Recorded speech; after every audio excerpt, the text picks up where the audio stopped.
Olá, a paz esteja com todos. Estamos aqui para mais um devocional, estudando o Evangelho de Lucas.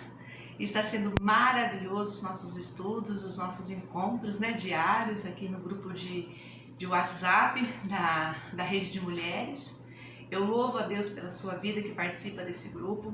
Eu louvo a Deus pela oportunidade de estarmos contribuindo para o reino de Deus e de estarmos promovendo motivos para que as pessoas se debrucem nas Escrituras Sagradas e extraiam elas mesmas do néctar do Espírito Santo. Vem comigo para mais um devocional? Hoje nos foi dado a oportunidade de meditarmos no Evangelho de Lucas, capítulo 18, a partir do versículo número 9, a parábola do fariseu e do publicano.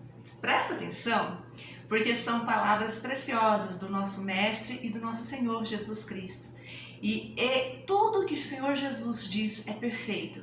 Ele nos remete para a eternidade, nos traz fôlego de vida, nos alinha as arestas, apara aquilo que está desapontando para o lado errado, nos conecta com Ele e nos faz novas criaturas.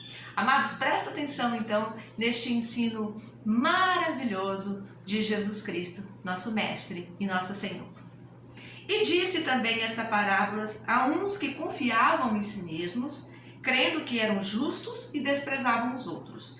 E disse também esta parábola a uns que confiavam em si mesmos, crendo que eram justos e desprezavam os outros. Dois homens, presta atenção, Dois homens subiram ao templo a orar, um fariseu, o outro publicano. O fariseu, estando de pé, orava consigo desta maneira: ó Deus, graças te dou, porque não sou como os demais homens, roubadores, injustos e adúlteros, nem ainda como este publicano aqui do meu lado. Jejuo 2 vezes por semana e dou o dízimo de tudo quanto possuo. O publicano, porém, estando de pé de longe, nem queria os olhos ao céu levantar, mas batia em seu peito dizendo: ó Deus, tem misericórdia de mim, pecador. Ó Deus, tem misericórdia de mim, pecador. Ó Deus, tem misericórdia de mim, pecador. Digo-vos que o publicano, desceu justificado para sua casa, e não aquele, o fariseu. Porque qualquer que a si mesmo se exalta será humilhado, e qualquer que a si mesmo se humilha será exaltado. Amados, amadas, esta passagem é perfeita. Ela nem requer de nós grandes explicações. Só de lê-la você já compreende a essência. O Senhor estava falando de dois modos diferentes de nos posicionarmos, diante dele. O jeito fariseu, o jeito religioso, o jeito ensoberbado.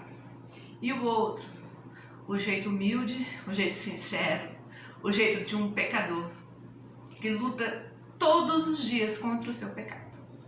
Amados, aqui nós temos duas orações, dois tipos de crentes, porque tanto o fariseu quanto o publicano, eles acreditavam em Deus piamente.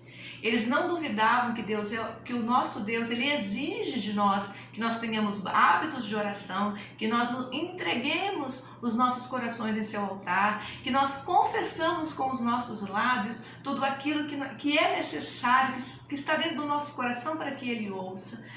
Então esses dois homens eram crentes.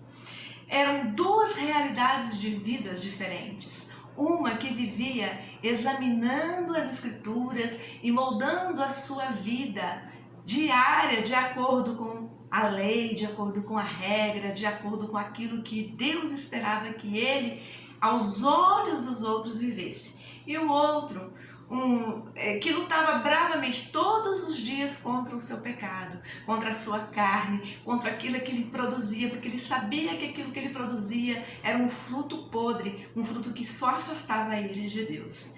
2 julgamentos de si mesmo, a análise de consciência. Essa parábola é maravilhosa por isso, né? Então, assim, todos os dias nós temos que fazer a nossa análise de consciência e vermos o que nossas atitudes demonstram como cristãos. O que Deus espera de mim? No dia de hoje, entre quais pessoas eu fui contada? Entre aqueles que são crentes fiéis? Ou eu fui contado entre os escarnecedores? Ou eu fui contado entre os orgulhosos? Ou eu fui contado entre os ensoberbados? Ou eu fui contado entre os humildes? Ou eu fui contado entre aqueles que servem genuinamente ao Senhor? Entre quais pessoas nós fomos contados? Isso é um exame de consciência. Essa parábola deixa muito claro isso, da importância do exame de consciência, de julgarmos a nós mesmos, né? E 2 atitudes diante de Deus. Enquanto um olhava para o céu, abria seu peito, estufava e dizia como ele era bom, como ele era nobre, como ele era excelente, o outro nem ousava levantar os olhos para Deus, para os céus, de tanta vergonha que ele tinha dos seus próprios pecados. Então o fariseu, o que o fariseu nos ensina? Que orgulho, religião, presunção, ou seja, eu sou melhor do que os outros porque eu cumpro a lei, e uma reputação impecável, ou seja, todos nós, né, aquele que vive de aparência, e nos afasta de Deus. Deus rejeita a oração dos orgulhosos. Deus rejeita a oração dos ensoberbados. Deus rejeita a oração daqueles que têm o coração cheio de si mesmo e se colocam num patamar a mais, num patamar mais próximo do Senhor, e que olha para os demais e fala assim: olha, Senhor, ainda bem que eu não sou como esse meu irmão, ainda bem que eu não faço como essa minha irmã, ainda bem, Senhor, porque olha as minhas vestes, olha a minha demonstração de fé, olha o tanto que eu jejuo, olha o tanto que eu oro, né? E só se afastando de Deus. Então o fariseu, ele deixa muito, o Senhor Jesus deixa muito claro que a atitude desse fariseu de confiar só em si mesmo, desprezar os demais e não fazer aquilo que é agradável ao Senhor, ou seja, o coração voltado para as coisas de Deus, ele ia ser rejeitado, ele ia ser desprezado, ele ia ser humilhado quando ele chegasse verdadeiramente à presença de Deus lá nos finais do tempo, né? E o publicano demonstra aquilo que nós temos que ser: espiritualmente humildes, sinceros, reconhecendo os nossos próprios pecados, nos colocando no lugar de distância de Deus por causa do nosso pecado, porque o que nos justifica é Jesus, o sangue dele é que nos purifica e nos livra de todo pecado. E o publicano, ele demonstrou, o fariseu só tinha reputação, ele só vivia de aparência. O publicano demonstrou um grande caráter, ele sabia aonde estava o erro dele, e ele sabia que ele estava lutando todos os dias para vencer aquele erro, para não ser um fracasso diante de Deus. O publicano, sim, vivia para Deus, confiava em Deus e desprezava a si mesmo, porque ele sabia que se não fosse Deus, ele não seria nada. Amados, essa parábola é maravilhosa. Eu espero ter contribuído para a sua reflexão no dia de hoje. Pegue as Escrituras Sagradas, leia ela, tenha o hábito de ler a Bíblia Sagrada todos os dias. Você vai se renovar no corpo, na alma, na mente, no seu espírito, porque aonde o conhecimento do Senhor Jesus entra, há transformação e vida. E eu quero que você seja empoderada, não do poder de si mesmo, mas do poder que vem do alto, do poder que Jesus derrama através do Espírito Santo na sua vida. Eu louvo a Deus por cada um dos devocionais neste grupo, que tem sido maravilhosos e que tem nos aproximado cada vez mais do nosso Senhor. Um beijo enorme no seu coração, fica com Deus e até o nosso próximo devocional. Bye!